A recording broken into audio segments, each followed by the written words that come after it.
अविश्वास प्रस्ताव को लेकर सदन में चल रही बहस पर कांग्रेस सांसद अधीर रंजन चौधरी ने प्रधानमंत्री मोदी पर जमकर निशाना साधा।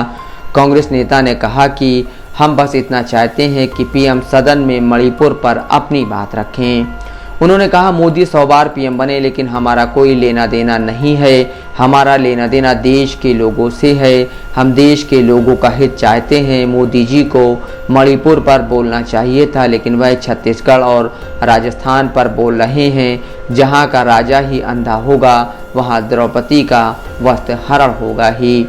पीएम पर निशाना साधते हुए अधीर रंजन ने कहा कि अविश्वास प्रस्ताव की ताकत के कारण ही प्रधानमंत्री आज संसद पहुंचे हैं। उन्होंने कहा, हम में से कोई भी इस अविश्वास प्रस्ताव के बारे में नहीं सोच रहा था। हम तो यही मांग कर रहे थे कि पीएम मोदी संसद में आए और मणिपुर मुद्दे पर बोले।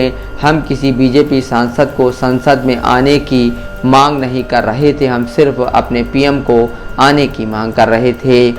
केंद्र सरकार पर निशाना साधते हुए अधीर रंजन चौधरी ने कहा कि मणिपुर का दंगा कोई साधारण दंगा नहीं है।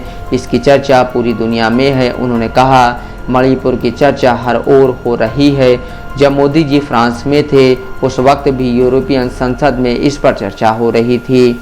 उन्होंने कहा कि सरकार खुद स्वीकार कर रही है कि सीमा पर बफर जोन बन गए हैं। उन्होंने कहा, आप ये बताएं कि बफर जोन कहाँ बनते हैं। बफर जोन हमेशा सीमा पर बनते हैं। आज आप खुद अपने जाल में फंस गए हैं। आपको बफर जोन वाला मुद्दा नहीं उठाना चाहिए था। बफर जोन का नाम लेकर आपने मणिपुर को बांट दिया है। अधीर रंजन ने कहा, 1000 करोड़ लूट कर नीरव मोदी भाग गए थे। कोई उन्हें पकड़ नहीं सका। हमारी एनडीए सरकार में इतनी ताकत है, उन्हें छू नहीं सकी।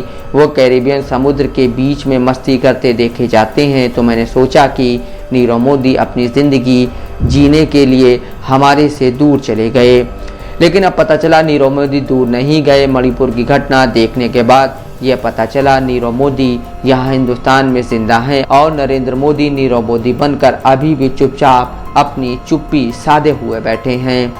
अधीर रंजन के बयान को लेकर लोकसभा में काफ़ी हंगामा हुआ। गृह मंत्री अमित शाह ने पीएम पर आरोप को लेकर स्पीकर से उनकी शिकायत की। गृह मंत्री ने कहा कि पीएम पर अनर्गल आरोप लगाए जा रहे हैं, जो देश के पीएम का अपमान है। Bureau report, Dastak live news.